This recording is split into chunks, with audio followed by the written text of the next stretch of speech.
Oh, howdy all, grab yourself a drink. It is time for some Path of Exile 1 discussion. Welcome to day 17 of Teaser season for patch 3.27 and the upcoming Keepers of the Flame expansion.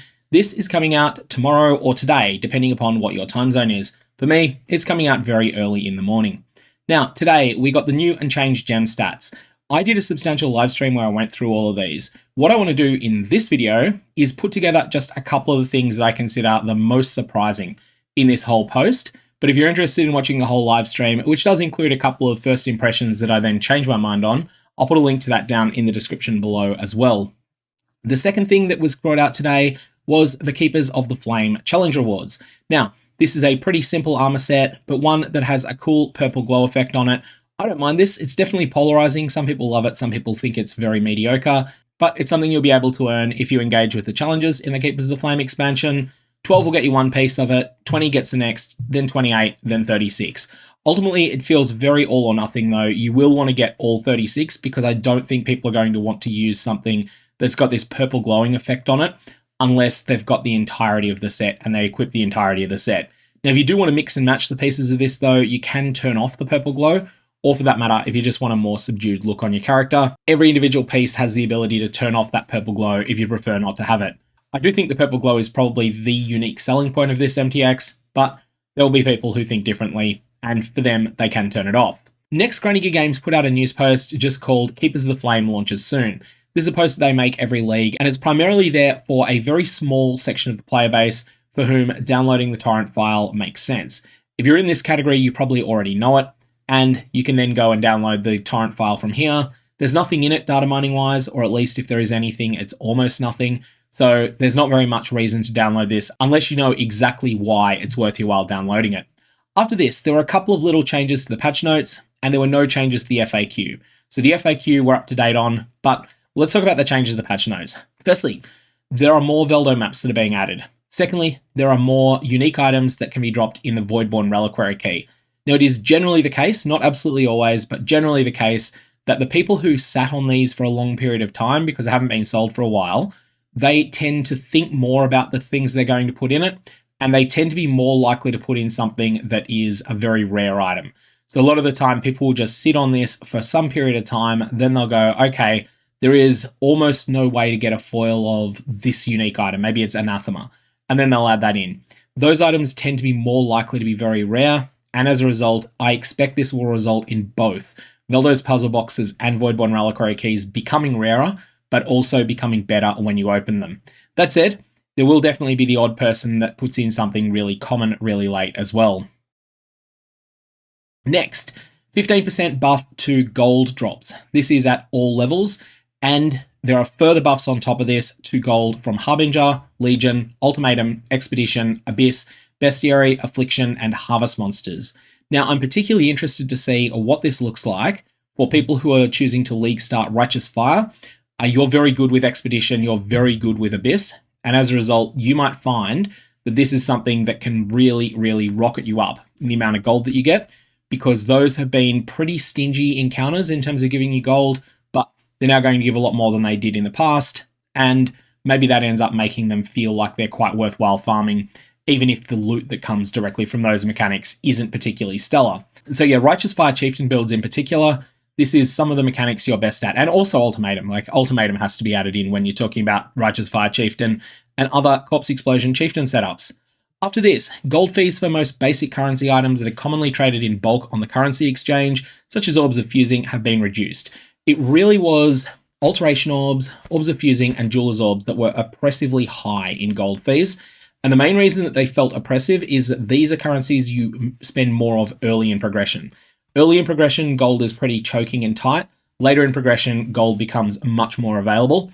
And so this is going to mean that the things that you need early on, you're going to be able to buy more of there. Gold fees for Wild, Vivid, and Primal Crystallized Life Force, as well as for currency shards, have also been reduced. It remains to be seen how substantial these changes are, but it was definitely my experience that these were currencies that I went outside Faustus's currency exchange in order to trade. Jeweler's Orbs, Fusing Orbs, Alteration Orbs, and sometimes when I was swapping a Divine Orb for Chaos Orbs as well, I would go outside the system, but also sometimes I would just use the system for that. There's definitely something we'll want to see some hard numbers on. Ultimately, I would like to see Fusing Orbs cost 20 gold, whereas they used to cost 40, I believe, to request.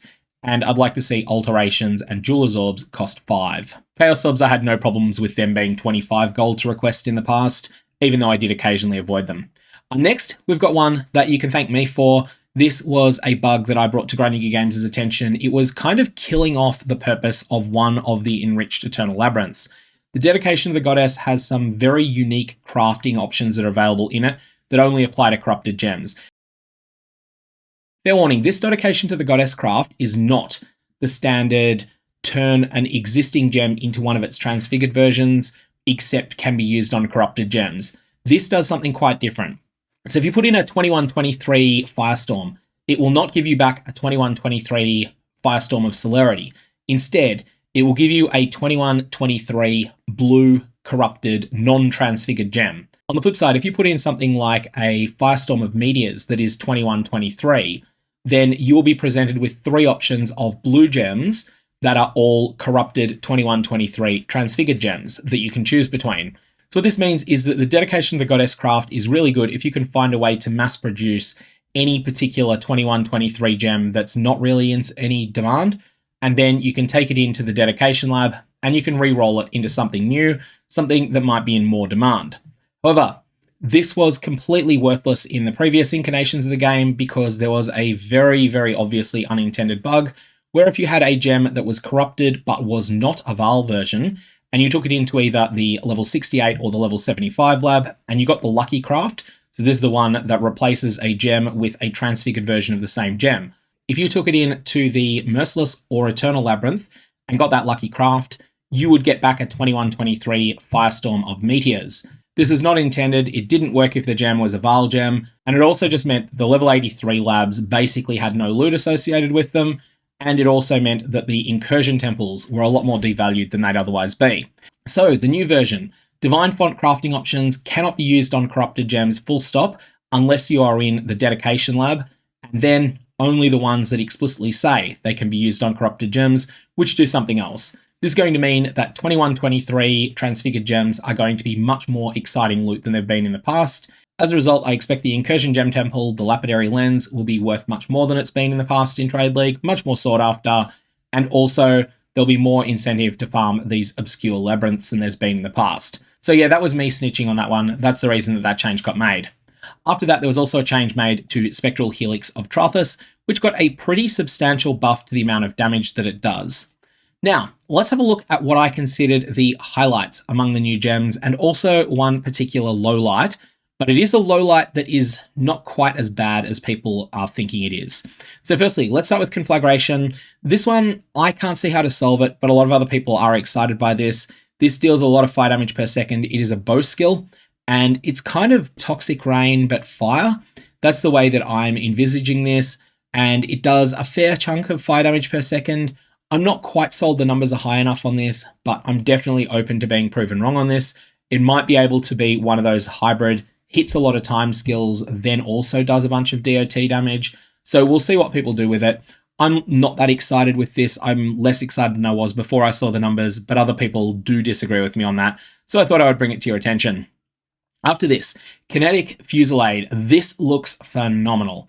So we have here a lot of damage on this skill.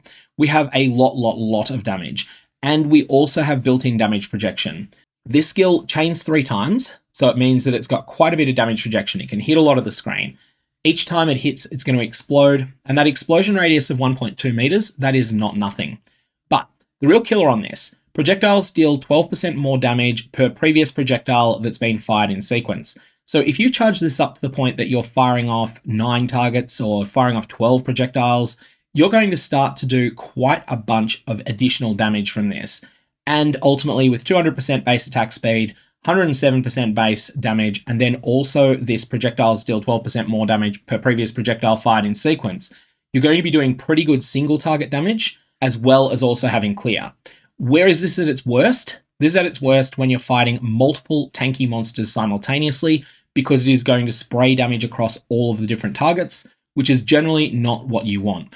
But when you're fighting a situation where you've got one monster that's the pack leader, one rare monster that's tanky, and then a bunch of trash monsters with them, you're going to find that your projectiles that fire into the crowd, they're going to explode. That explosion is going to take out a lot of the trash monsters around them, and then you're going to chain and hit somewhere else in the pack.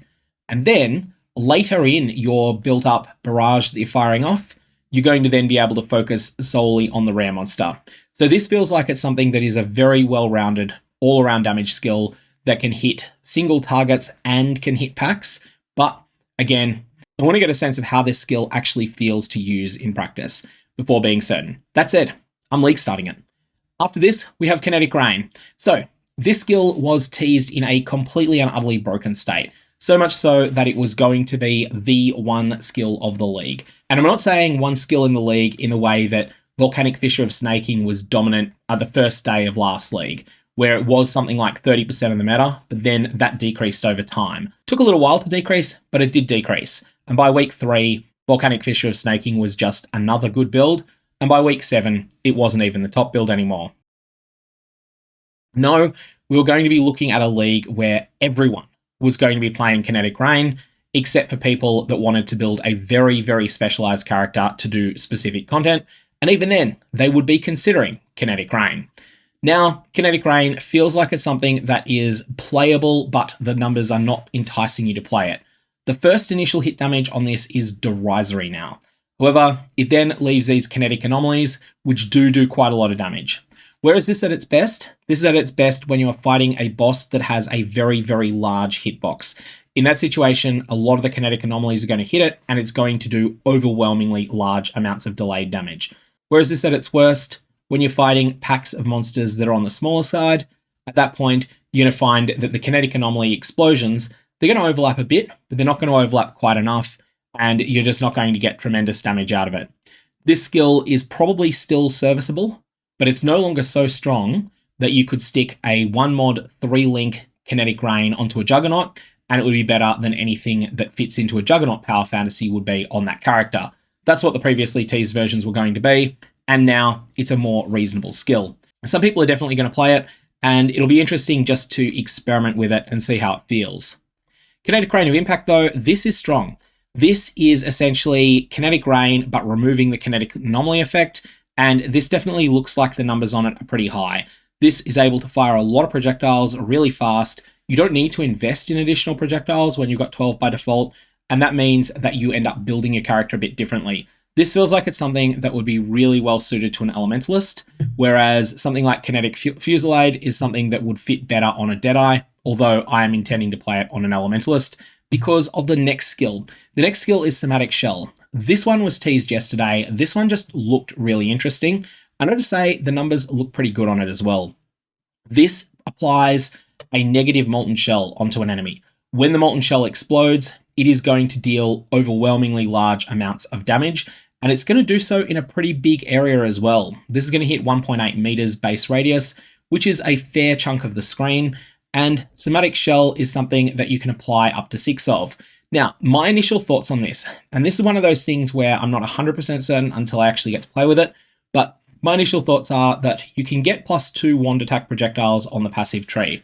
So, have a look at some of the things people were playing around with last league. There is a wand mastery for wands fire 1 more projectile, and there is also multi-shot, attacks fire an additional projectile. And so where I'm thinking of going is getting that +2, and then having a Somatic Shell that is linked solely for damage as a starting point. So this is going to be the skill for heavy damage, and then that'll be alongside Kinetic Fusillade, and we'll just see if this fits right. If it turns out that Kinetic Fusillade is also just playing too much into the strengths of Somatic Shell, so it's too much focused on dealing damage in tight controlled areas, then in that case we might swap this out for Power Siphon. But my initial thoughts are that I will go a 6-link Somatic Shell and a 4-link Kinetic Fusillade, or potentially swap those two around and get a bit of a feel for both options, taking those 2 additional wand attack projectiles and just having that as my only initial projectile sources early on, because Kinetic Fusillade has got the chain mechanic and Somatic Shell has a pseudo chain mechanic. It doesn't chain on the initial projectile, but it does chain when you actually destroy the shell. So Somatic Shell, the real appeal here is the first hit only deals 50% of base damage, which is derisory, but you then get 750% more area damage. So this means that you are dealing 425% of base damage at 100% base attack speed, and you're dealing it to multiple targets and via large explosions. So the payoff is enormous, but you've then got to go and deal 6,214 damage with something else, and that's required in order to get it to pop. So you're going to be weaving two skills in with each other. That's the way I'm intending to play this skill. I think it looks interesting. I'm not certain I'm going to stick with it long term, but I definitely do want to play around with it to start with. After this, we have Wall of Force. I think we pretty much knew this already. It's definitely something that's got some power behind it, but 9-second cooldown time is pretty long. 7.5 seconds at 20 quality, but that's still pretty long. It's not a short one. We have Windburst support. I am very unimpressed with this from what I've seen. I'm very open to being proven wrong once we get to play with it, but this does not look good. And we have Kinetic Instability / Kinetic Flux. This is something that I don't feel we can say anything much on until we play around with it. And likewise, Living Lightning support, Summon Living Lightning. This could be good, this could be terrible. Like every minion skill, we just don't have the numbers on it. So, those are the new skill gems, but there are a couple of changes.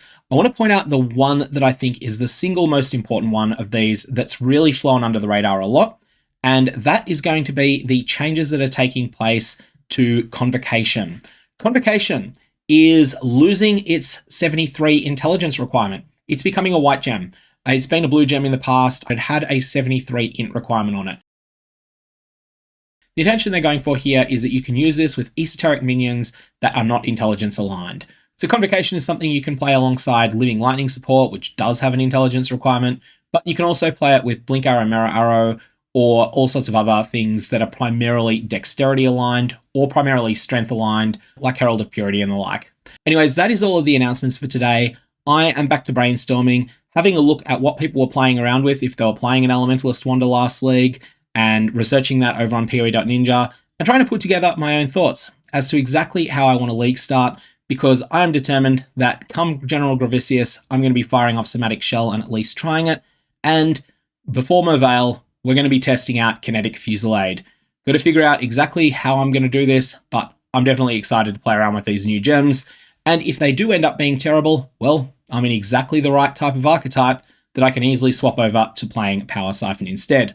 And as we come to the end of the teaser season for patch 3.27, I'd like to say thank you to watchers of this channel. We have hit 55,000 viewed hours during this channel. That has been from 108,696 unique viewers during the month of October, of whom YouTube categorizes 49,772 of you as regular viewers, 36,244 as casual viewers, and 22,680 of you as new viewers. If you found my teaser season coverage interesting, then of course you know the things that YouTube encourages you to do in order to get more of them. And if you're sick of me, that's fine too. Don't subscribe. I'm going to leave it there. May your Varlorbs have interesting results.